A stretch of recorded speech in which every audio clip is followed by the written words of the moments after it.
You're listening to The Green Flag with your hosts, Lukas Wacker and Kyle Cushman.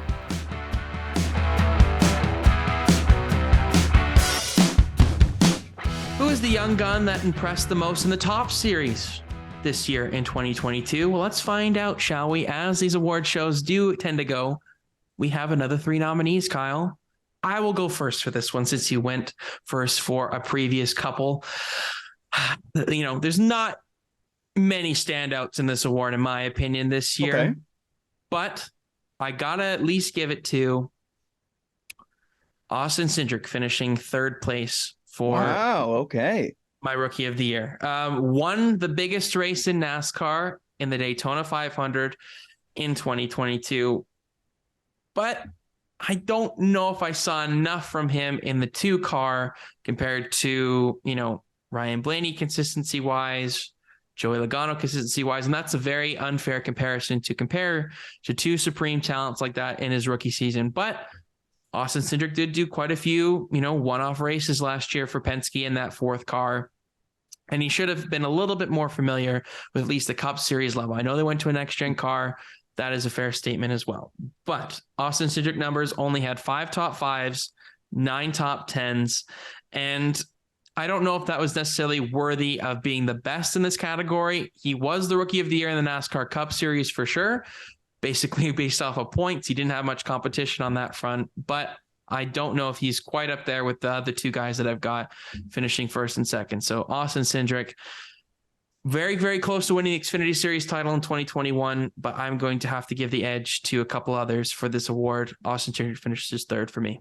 All righty. For myself, and just to clarify, we're looking at rookies only for the top series. Yes. Not looking at any lower series stuff because that gets a little unfair. bit That's skewed. the more top prospect kind of thing almost. Yeah, and there's a lot more rookies that have the opportunity to succeed in those. We're looking at drivers in the top tier series in their first season and looking at that exclusively. For myself, number 3, Rookie of the Year, heading to IndyCar for this one with David Malukas, who really, really impressed me, especially later on in the year with the Dale Coyne effort. Had some really strong results. Basically after Mid-Ohio and onwards. Had the top 10 at Mid-Ohio, very strong qualifying effort at Toronto, just finished outside the top 10 there, but a top 10 in the 2nd Iowa race. And I think the race that really, really put him on the map as a driver that could do some damage in IndyCar into the future was his 2nd place at Gateway, tracking down the Penske duo of McLaughlin and Joseph Newgarden. Very, very strong effort from him this season as a rookie. And I'm not sure what people expected from him this year, going to a Dale Coyne team, having a really strong season in Indy Lights, but finishing runner-up to Kyle Kirkwood and stuff like that. I think he really impressed this year with Dale Coyne, and I'm excited to see what they do next year, building on this in the 18 effort. But I think this is a guy that we could see at a top team in the near future. So David Malukas is the number 3 candidate for Rookie of the Year for myself. Great pick. Great pick. Didn't quite make my list. It was so close. Okay. So close. Very, very close. I mean, I can't tell you how close it was between him and Cindric. It was very, very tight. Okay. But if he had won Rookie of the Year, obviously I think that would have been a very easy pick to make him in the top 3. But for 2nd for me is a guy that I didn't quite know what to expect from him in 2022, and that's Zhou Guan Yu. I don't think the points necessarily showed how well of a performance that he really did this year. Only ended up with 6 points, and that's not the greatest, but I think on merit, he was competing for a lot of top 10s going into Q3 for the majority of the year. I think as the back half of the year kind of came on, it dipped a little bit more. I think Alfa Romeo's performance also dipped as well because Aston Martin started to get their game up a little bit more. And it just prevented the opportunity for him to maybe squeeze in that 10th in Q3. He, petered down a little bit more to the mid pack and near to the lower end of qualifying. But I thought he drove supremely well. Was very, very clean throughout most of the year. Not very incident prone compared to what most rookies have tended to be. I feel like in F1 in their first year. And I didn't know what to expect really from him. Of course he was very, very good in F2. but he didn't really, he didn't win the championship down there, but they still gave him a shot. And I think it ultimately gave them a nice secondary piece to what Valtteri Bottas brought to the table. Bottas, obviously a guy that we have learned that can win, obviously, races in the top level equipment, but I still don't think Zhou Guanyu's performance this year was too bad. And the points don't tell the whole story. I think he had quite a few reliability issues that, hindered him from getting his ultimate, perfect points position that he really wanted to, but he was so close on getting 10th, 11th, 12th. He was right around that points battle, I thought, for most of the year. And I think that's pretty impressive for a rookie, and mid-level equipment there with what car they gave him. So I'll give Zhou Guanyu a little bit of love here for second place. Second for me, I've talked about him a few times on the show as somebody that I've been pretty high on. I think way back in the day when we did a silly season episode, I actually had him going up to a Formula One seat, and that is Christian Lundgaard, number 2 for myself. Very impressive season with RLL, Rahal Letterman Lanigan Racing. The second place at Indy Road Course, of course, being the standout, but also he loves underrated. That track. Yeah. An underrated 5th place finish at Laguna Seca to finish off the year. Obviously going overshadowed because of the championship and everything like that, but a very strong end to the year. Some great qualifying efforts throughout the year. I think Nashville stands out immediately at the top of my head. A bunch of different top 10s, grabbing a top 10 at Iowa, the first race, getting some results there on the ovals as well. But the road courses being the name of the game for him, coming over from Europe, of course, and having obviously the podium finish at the second Indy road course, but also picking up a top 10 earlier in the season, top 10 at Road America, top 10 in Toronto, all that kind of stuff.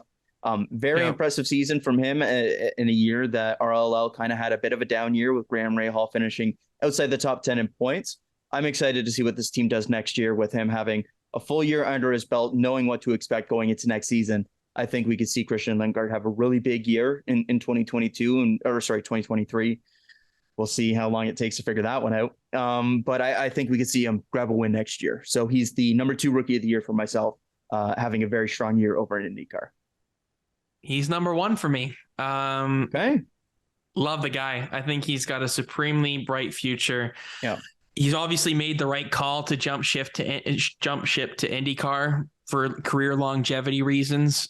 He's got a really bright future in this series. Didn't quite seem like he was going to get the shot at the Formula One level. So he went over to arguably the next best thing in open wheel racing, obviously. And he's gone over here and shined in North America to get 7 top 10s and 2 top 5s as well. Obviously the second place at the Indy Road Course was really, really impressive to watch. And we saw glimpses of that at the end of last year when he did a couple of fill-in roles, and we were like, the Indy Road Course last year, the exact same track where he was right there for pole position, and that's a track. Sorry to interrupt, but that's a track we've seen guys from Europe come over. It's a very European style track and have that success. We think about Romain Grosjean in his rookie season. We saw it this year as well with Lundgaard. Yeah. And, David Malukas is no slouch. And the fact that he was able to beat him head to head in a very close rookie battle at the end of things, only separated by about 20 points, and to get a top 15 finish in the point standings is very, very admirable for a guy that has got a lot of room to grow in this sport. And I could see him potentially being a guy that, the big dogs look at here, and maybe even as soon as next year, at the end of next year, going into 2024.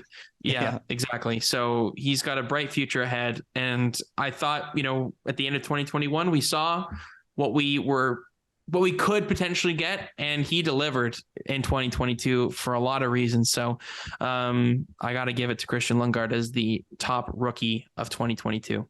Good stuff. The top rookie for myself of 2022 is Austin Cindric. Won the biggest race of the year in the Daytona 500. Made the playoffs because of that, but also had a decent playoffs, all things considered, for a rookie driver. Made it out of the first round, was eliminated in the round of 12, but still finished 12th in points overall. And I think it's important to remember the context of how difficult it is for rookie drivers in the Cup Series to have success. Yes, this was a new car. That affects things. And yes, he was with the top team, but he won a race, he made the playoffs, and he wasn't eliminated in the first round. There's not a lot of rookies that can say that they did all those things. So for myself, I think Lundgaard was extremely impressive. Lukas was extremely impressive. Guan Yu Zhou was impressive for what he had to deal with this year and the expectations coming into the year. But no driver had more success as a rookie this year than Austin Cindric. And for that reason, he is my rookie of the year. It's a very fair argument. When you win the Daytona 500, not many people can say that they've done that. Technically not as a rookie, though, because he did start the Daytona 500 previous to that. So technically didn't win that race as a rookie. True. But still made the playoffs as a rookie. It's weird. Anyways. Yeah, I don't know what to say. But the rookie system is weird in, I feel like, almost any sport. But nonetheless, that is it for the Rookie of the Year, Christian Lundgaard for myself, and then the Daytona 500 champion, Austin Cindric for Kyle. Stay tuned for more as we bring it to the channel here very, very soon. And congratulations to all of those nominated so far.